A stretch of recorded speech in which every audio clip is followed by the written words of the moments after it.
We've got predictions. You're not going to want to miss it. Season-long Gophers talk. What do we got for you? You're going to find out. You are Locked On Golden Gophers. No matter what we're going to do here, we're just going to keep rowing. Your daily podcast on the Minnesota Golden Gophers. However it turns out, we're just going to keep rowing.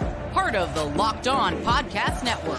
Your team every day. We're just going to keep rowing, and keep rowing.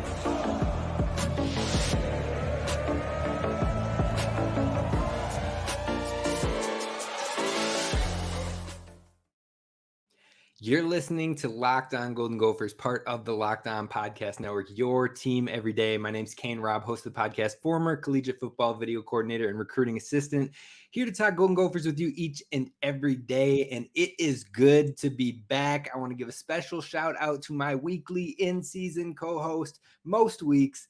He's the older, stronger, wiser, better-looking brother to your Gophers preseason All-American watch list and John Mackey Award watch list tight end. But more importantly, he's a phenomenal father and a husband and friend. Welcome back to the show, Tristyn Spann-Ford. How you doing? I am wonderful. I'm wonderful. I've been waiting. I've been counting down the days. I'm ripping off pages of my calendar, just waiting for this drought of sports to be over. I'm losing it. I feel that 100%. And this is no longer a podcast. Apparently, it's a quick trip with how much I'm gassing you up in that opening. I figured, I love it. Actually, I'm going to hire you full time just to follow me around and introduce me like that every time. There we go. There we go. I mean, I figured last year we had you and Brev on a show and I gassed him up and you're like, where was this? So I figured I'll do it this one time, but I wouldn't get used to it. We're not doing that every week now. That's fine.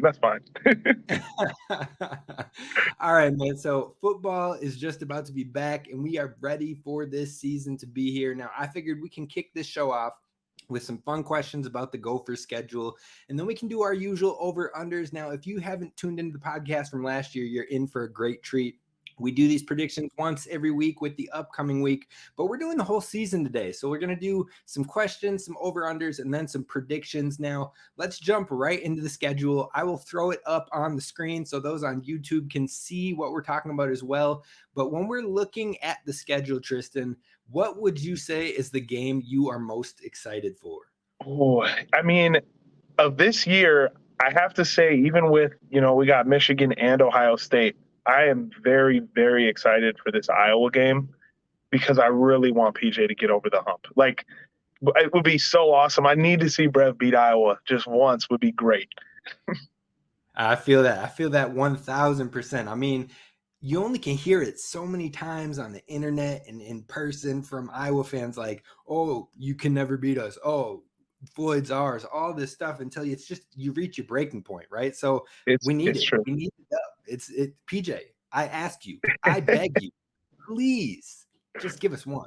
And it's such an important game too. I mean, looking at the schedule with all the opportunities on there, like Wisconsin and Iowa will solidify the West, and potentially that leads us to a Big Ten championship. We get a win against Ohio State or Michigan. Who knows? I mean, it is a very difficult schedule, to say the least. Opportunistic is what Coach there we go. Yep. Now, the thing I'm most excited for is going to actually be that North Carolina game in week 3. I think that a lot of Carolina fans have been tearing up my episode. I broke down every single Gophers opponent so far this season, and I did a North Carolina episode, and all these folks are acting like just because you have a quarterback that is a Heisman candidate and is a very good quarterback. Don't get me wrong. I'm not saying he's whack or anything like that, but one quarterback does not make the whole team. Now you've got a defense that's kind of poor. You don't even know if they have their wide receiver one. And I'm ready for Minnesota to show up in that game and make it close and hopefully pull it out and quiet some of the haters that seem to always think that Minnesota doesn't have anything going on. I'm super excited for that game too. I think it kind of is going to be in a great spot to put us on the map for the rest of the season. If we can go out and look strong, which we usually do against non-conference opponents, we come out playing a different type of football that all these people are just expecting, ground and pound. They're going to do the same thing. But I agree with you. Like, just because North Carolina, he is a great quarterback, their defense gives up 35 points a game, 40 points a game.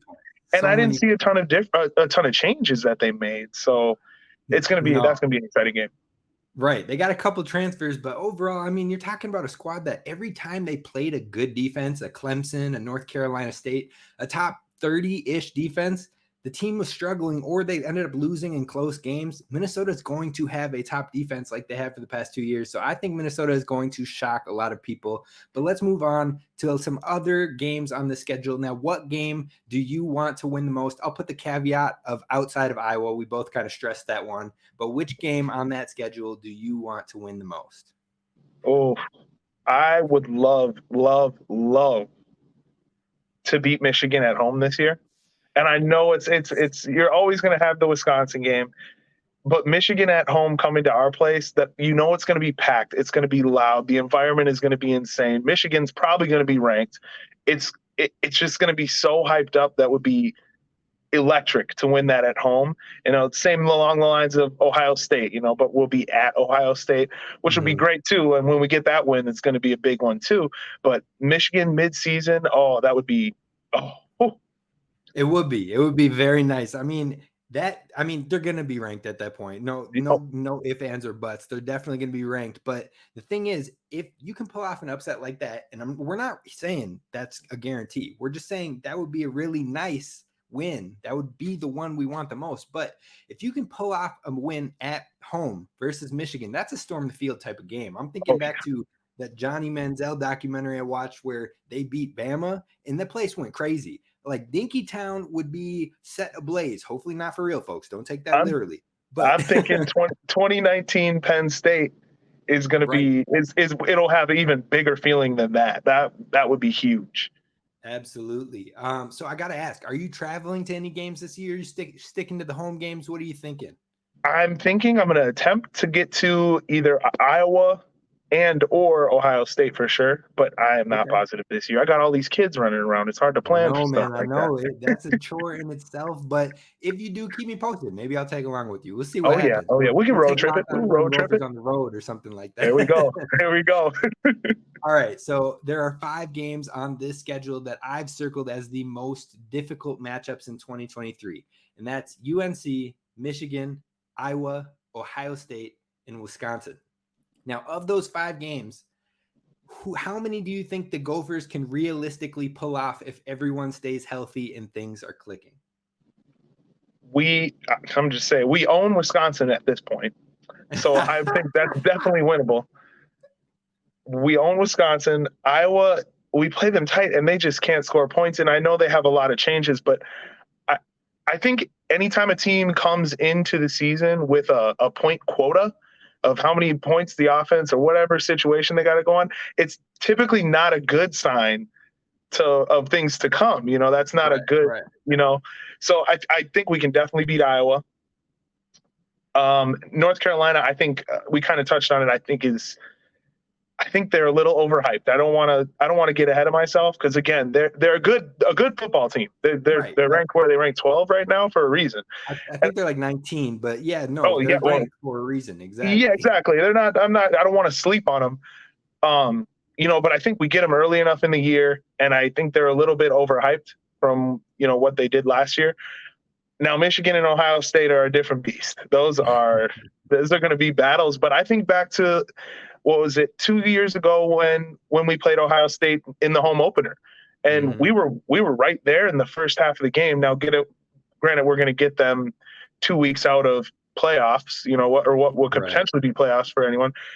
And so, I mean, we were in it. We were right there at halftime. Mo goes down, and it's a completely different game. So I'm very excited to see, but those are beasts. Absolutely. Mo pops an Achilles and the whole game changes for us. So, I mean, it's hard to not take that with a little bit of grain of salt. Now, we're not saying that that's absolutely a win, but it felt good. And now you brought it up. It's 2 weeks ahead of when you're looking at the Big Ten championship or the playoffs. But that being said, it's the week before Michigan. So maybe they'll be focused on Michigan so much because they've lost those past 2 years that they overlook a team like the Gophers and we can sneak up on them. That would be ideal. I love that, actually. I love that spot for us. I didn't even know that they had Michigan that next week. I suppose that next week's rivalry week, huh? But either way, I didn't even look at that. That's a good spot for us. I like it even better now. I'll take it. All right, final question before we dive into some over-unders is which game are you most confident in and which game are you most worried about? I'll throw the schedule up on the screen for everybody once again. What are you thinking here? Most confident. I mean, those I'll venture to say even Nebraska. I know they got a new coach, and I mean, it's easy to pick those, Raging Cajuns, but I don't want to really get burnt on those. We remember Bowling Green. I know we don't talk about Bowling Green, but we remember. I'm not gonna pick those ones. But I'm very excited for Nebraska. I think we're gonna come out strong and at home. And Matt Rule's a great coach, but I mean, historically, not his first year in is never great. He's got a ton of transfers, which I'm sure eventually will get them somewhere, but I think we got them early enough where they might not have everything filled in, but I think it'll be a good start, a good conference win to start the season. Yeah, I'm with you. I think my most confident game, I would probably say week 2 versus EMU. I just feel like it's so early and it's a non-conference. You're coming off of hopefully a win from Nebraska, and then you're gearing up towards North Carolina. You can't overlook it, but I think that's most confident for me. But on the flip side, the game I'm most worried about outside of those big games that we continuously bring up is Michigan State. That Michigan State team, I think we can beat them. I think that that's a team that we can beat. We got them at home. But you look at where it's positioned, right after Iowa. Now, if the Gophers win that Iowa game, maybe they're not on top of their P's and Q's after that because you got another Illinois team that you haven't beat Coach Bielema in. Following that Michigan State, that is a big trap game spot. And if we know anything, the Gophers have fallen into some of those traps. Like you said, the game we do not mention, Purdue last year. I mean, it's tough. So I could see that as a trap game spot that worries me a little bit. I'd agree with you. We get oddly comfortable, and especially what we did to them last year, we get oddly comfortable and we play down to, who we're playing, and that we can't let that happen this year. Can't let it happen. But let's move on. Let's jump into the over-unders. We've got some fun ones for this upcoming year. Before we get to the over-unders, we got to talk about our friends over at Gametime. It's time to stop stressing about finding tickets for the next big game or concert that you want to attend. With Gametime, you'll find killer deals on last-minute tickets at the best price guaranteed. They've also got some great perks, including images of seat views, lowest price guarantee, event cancellation protection, job loss protection, and more. Gametime is the fastest growing ticketing app in the country for a reason, and the tickets are sent directly to your phone, so you never have to worry about digging through your email. You can snag tickets without stress at gametime.co or download the Gametime app, create an account, and use Locked On College for $20 off your first purchase. Again, terms and conditions apply, but you can create an account, redeem code Locked On College for $20 off. Download Gametime today. Last minute tickets, lowest price guaranteed. All right, so we're back, Gophers fans. We're talking over-unders. We're going to do some simple over-unders for the year, and we're going to start off with wins. Now, the Vegas line is 7.5 wins, so do you think Minnesota goes over and they have 8 or more wins, or do you think they go under with 7 or less? I'm pretty confident in the over on that. I mean, what will this be? If we can get 9 wins, is that 6 9-win seasons in a row, 5 9-win seasons or something like that? It would be 4 of the last full seasons would be 9 wins or more. And I like I said before, Michigan and Ohio State are going to be a battle, but I don't hate the Gophers against Michigan. I don't know why. It could be just, wishful thinking, but I really don't hate the matchup. So I think over definitely. So you're a lot more confident than I am. I did my predictions. I dropped them on Twitter. I got us at 8 wins. So I guess that means I should take the over, but I definitely was on the line of 7 or 8. I think that 7.5 is a perfect spot. If they're way higher than that, I'm here for it. I mean, don't get me wrong. I want them to win each and every game, but I am nervous about the Michigan game, the Ohio State game. And then can we get over that Iowa and Illinois humps? Both of those we haven't been able to do the last couple of years. And then you've always got the Badgers. Now, hopefully, like you said, we own them now, right? We got to get that. Just mark the dub down. Let's get it. But I was going to say, hopefully that doesn't come back to bite me. And that, right. That Somebody's would hurt. Clip this and be like posting it on my timeline every single day. Remember when you said this? That's fine. It's fine. I'll own it. All right, so let's move on to some more statistics. So let's talk about sacks. Now, I put a line of 26.5 sacks on the season. So I want to know your over under. Now, last year, the team had 19 sacks. It was the second lowest in the conference, but we do have a new coach on the D line in Coach Winston De La Tibadier. What are you thinking? 26.5 would have put us right in the middle of where the Big Ten standings were when it came to sacks last year. It put us right in the middle of the conference. So what are you thinking, over or under on 26.5? This was a tough one. When I read it, I'm so torn because I know we have, what do we have? Two returning D linemen, 3 returning D linemen. We've got, I think, 3 starters coming back. Yep. Exactly. But then our linebackers get pretty young. So yep. I'm confident that we're going to get penetration, that we're going to get in there. Oh man, it's tough. I'm an over guy. I'm overly confident is what I am. I want to go over, but I with missing Thomas Rush, 26 over. I'm going over. Well, I'll think about it too much, but I like the over on it. I don't know. And Rossi can run a line. I love Winston, so I think to go over. Yep, I'm really close to it. I'm going the opposite here. I'm doing it. I'm locking it in. We got to have a little bit of conflict here. We got to have, so I'm going to go under because it's going to be close, but no cigar. I think they get an improvement from the 19, but maybe not up to the over 26.5.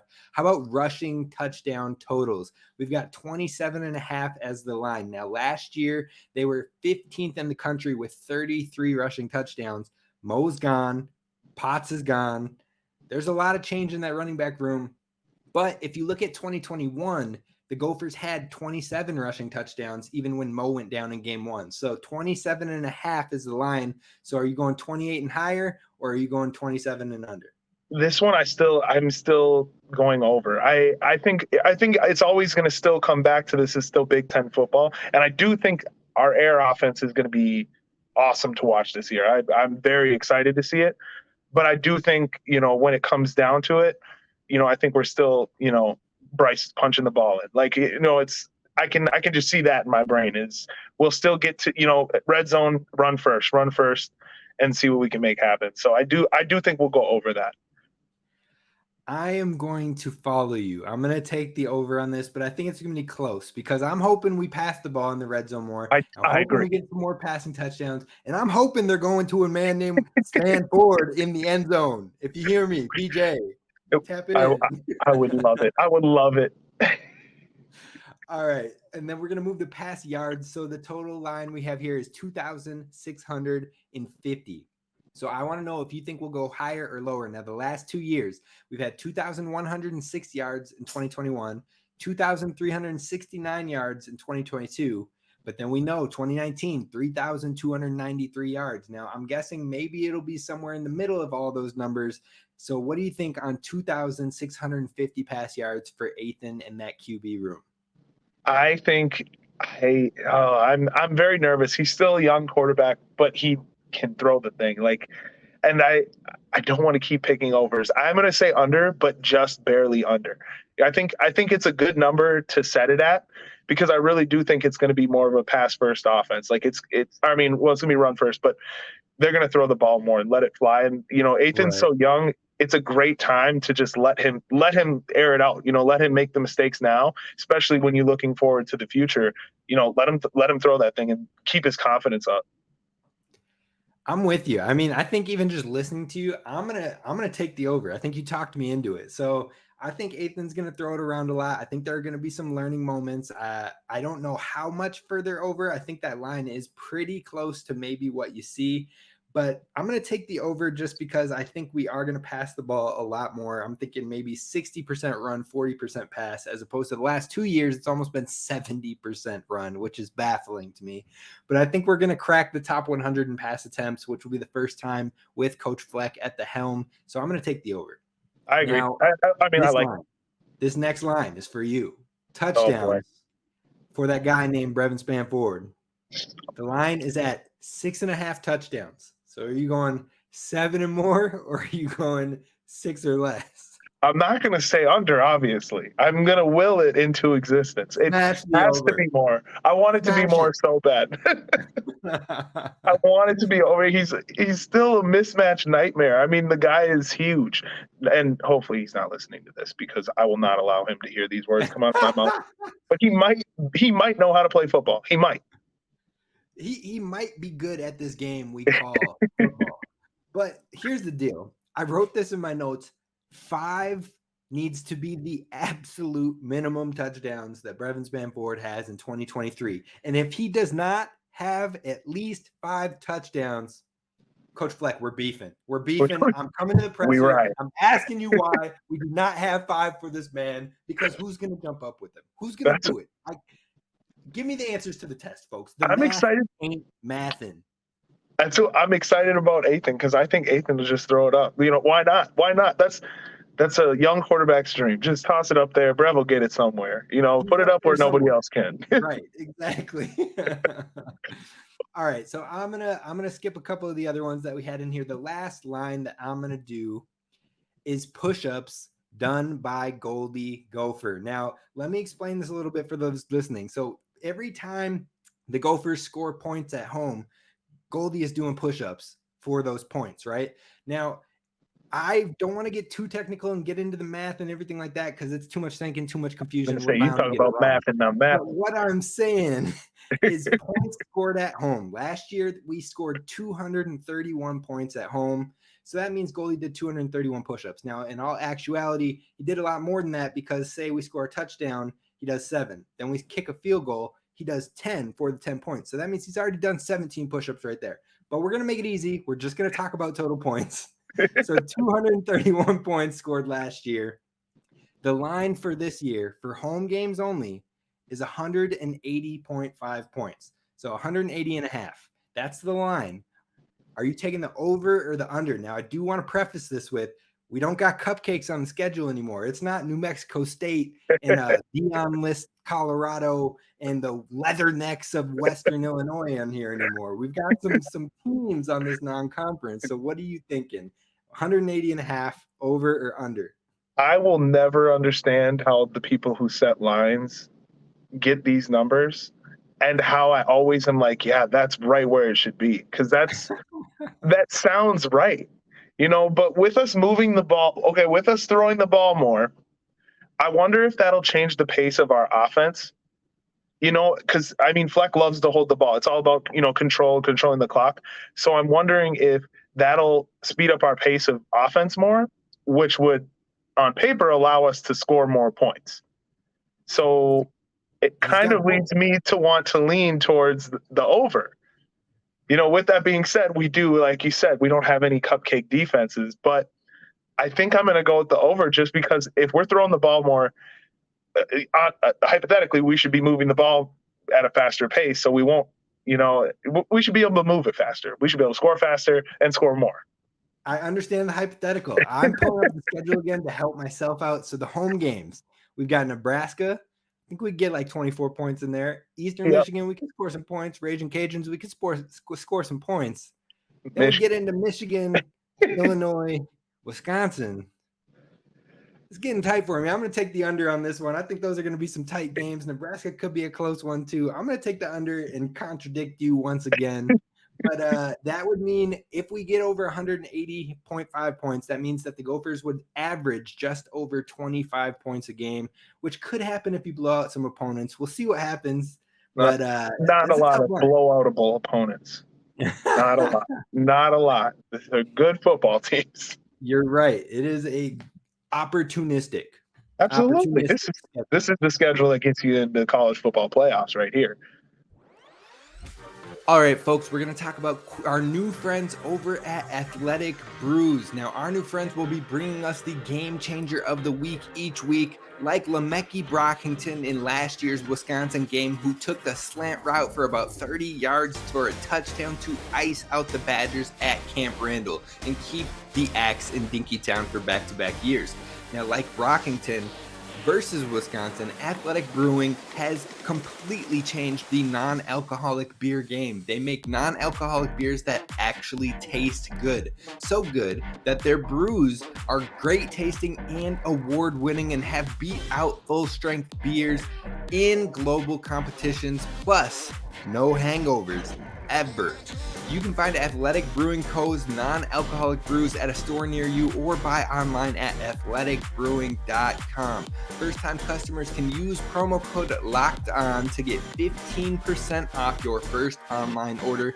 Again, that's Athletic Brewing Company, fit for all times, and use promo code LOCKEDON, LOCKEDON, at checkout for 15% off at athleticbrewing.com. Athletic Brewing Co. and athleticbrewing.com and near beer exclusions and conditions apply.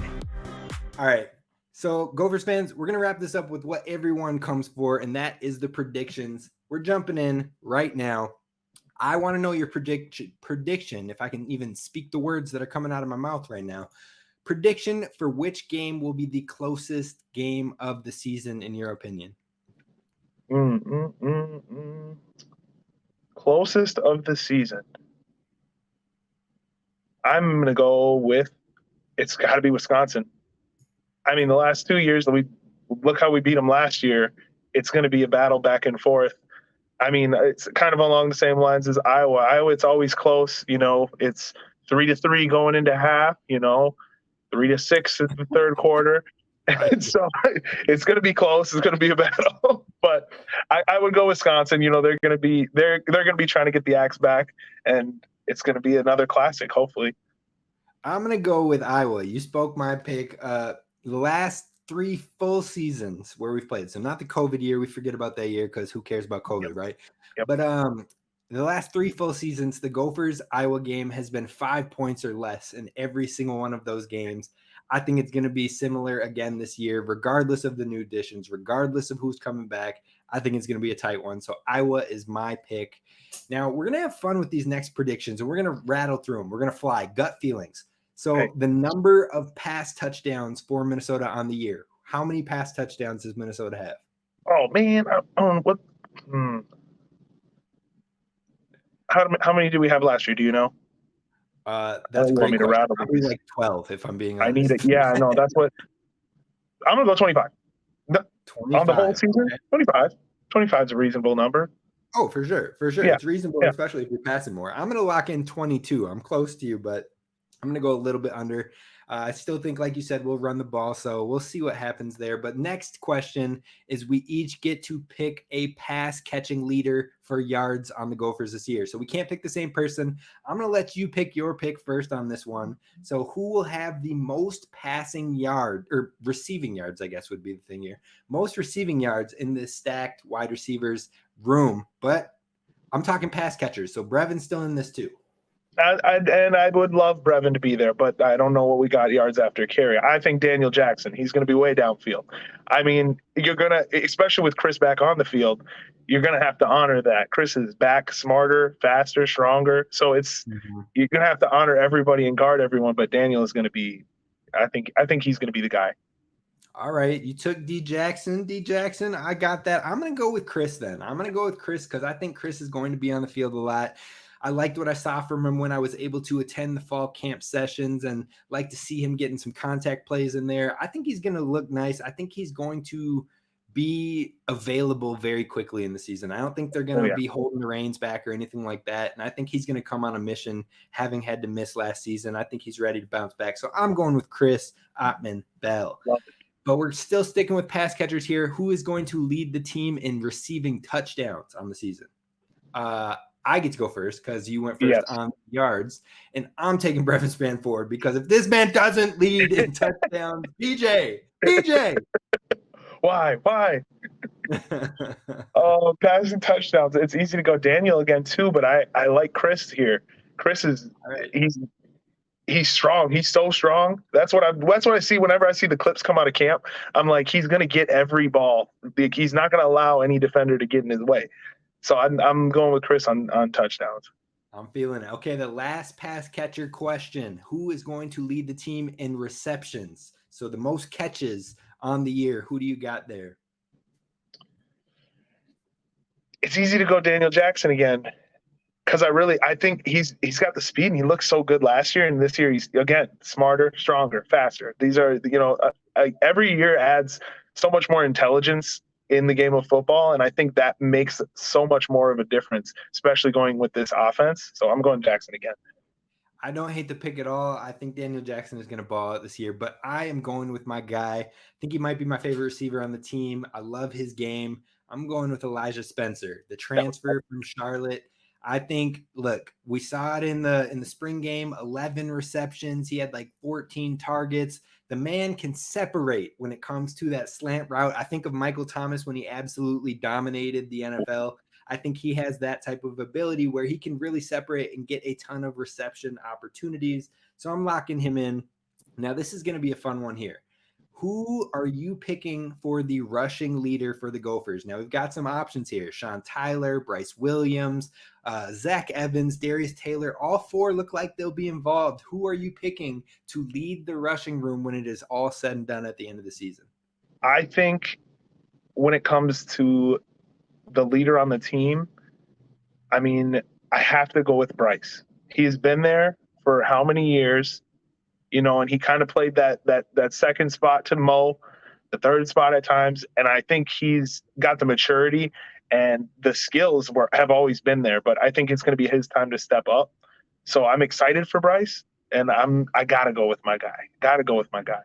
Hey, I can't blame you for it, but I'm going to lock in the transfer. I'm going with Sean Tyler. Look, watching this dude on the field, this dude is fast. I'm not saying he's not fast. He is fast. Okay. He had 1,000 yards last year, right? He's had 1,000 yards for the past 2 seasons. I think he's going to have some huge breakaway runs on the season. So I'm locking in Sean Tyler. I'm excited for him.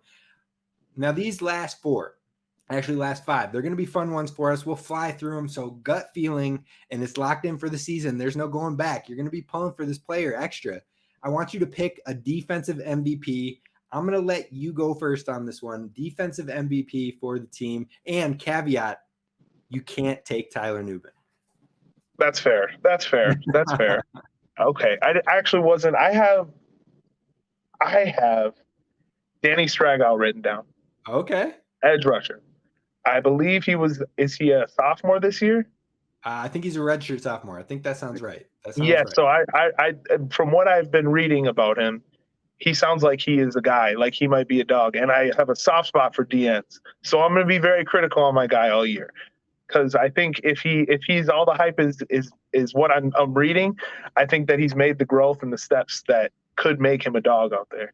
Okay, so you're locking in Danny Stragow. I'm with it. I am going to take Cody Lindenberg. You left him for me. I think he is the head of that linebacker room. This dude he's coming for a vengeance. If he can stay healthy, I think he's going to be the MVP of this defense. But let's flip it to the offense. I will start it. We'll say you can't take Ethan Kaliakmanis. If we can't take Tyler Nubin, you can't take the quarterback. I feel like that sets it up. So MVP of the offense, and I am going to run with – I'm going to go with your brother. I'm going to go with Tristyn Spann-Ford because I don't know which other way to go. And I figured I'd just rob him for you so you can't pull for him because otherwise you would. So I'm going with Tristyn Spann-Ford. How about you, offensive MVP? It's better if I don't. Then I don't have to hype him up like that. I'm gonna go back to my guy. I think it's got to be between Chris and Daniel. And I'm so excited for Chris to get back on the field. I really am. I'm so excited. I'm gonna go Chris. I'm gonna just go Chris. Because I mean, why not? Why not? He's the guy. We've seen what he can do. There's no reason to doubt it. Okay. He's locking it in. Chris as his MVP for the offense. Now we're taking a young stud, a guy who rises to the occasion, and you see them as the future of the program. One on each side of the ball. We'll start with a young defender, and you get to go first on this one. Young defender. I should have saved Danny Stragow for this one. Let me think.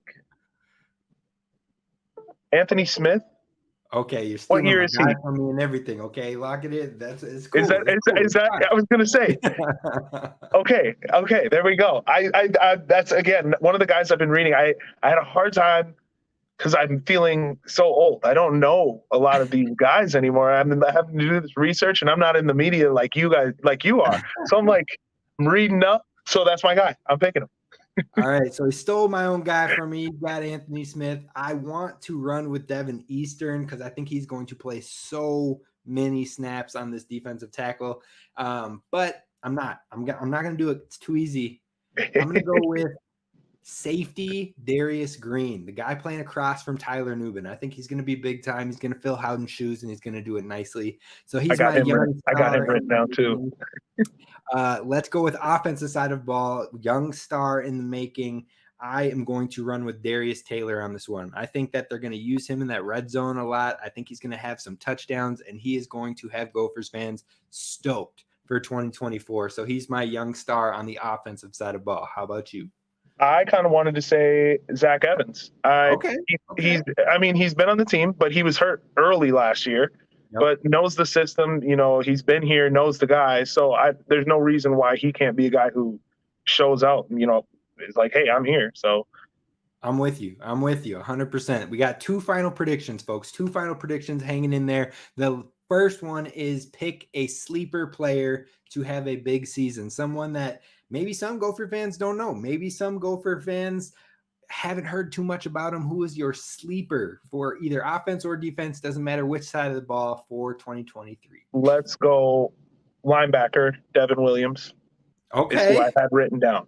Okay. All right. The way Rossi runs his defense, these linebackers are set up for success. I love the system. And so from the sounds of it, again, coming out of camp, he is making huge strides. So I'm going to go with him. All right. I wish he was actually.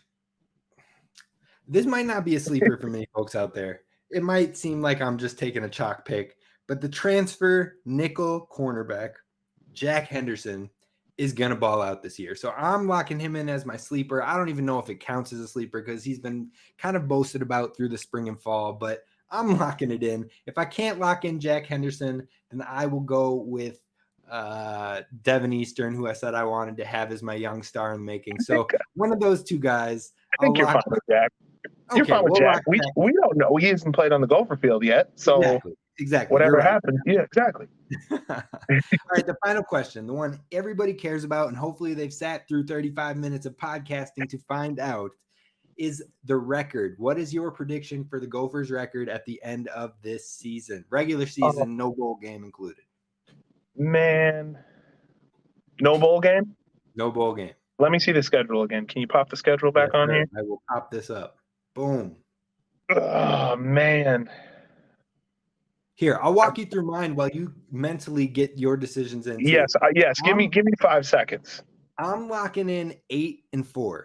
8-4 is what I posted on my official predictions over on Twitter. And you know what? I think that they start hot. They could start 5-0. After that, it gets a little wishy-washy, mix-matchy. It gets very difficult. I think Michigan, I don't have us on that one right now, but I will hope and pray that it actually happens. I think we get one of Wisconsin or Iowa, but I think all 3 of those schools split 1-1 with each other. So then it comes down to Michigan State, Illinois, Purdue, and Ohio State. I've got us going 2-2 in those 4 games to lock in an 8-4 record. I'm going to go 9-3. 9-3. And that's because I've now convinced myself that we'll beat Michigan. That's where I'm at in my brain. So that leaves, one of Wisconsin or Iowa, Ohio State, and then a drop somewhere. So that's where I'm at now. That's my mind state. I'm with it. So when it happens, when the Gophers take down Michigan, I am going to post this clip. I'm the first. You heard it here first. You heard it here first. I'm excited for the season. I know you're excited for the season. Football is back before we know it. I'm excited to do these prediction shows with you again each and every week. We're going to have some fun with this one, and we'll see. I'm keeping track this year. There is no yes, I want to better this week. I'm having a running total. We're going to have it going. Maybe I can even get it at the bottom of the screen on a ticker or something. So we'll get it going. I love it.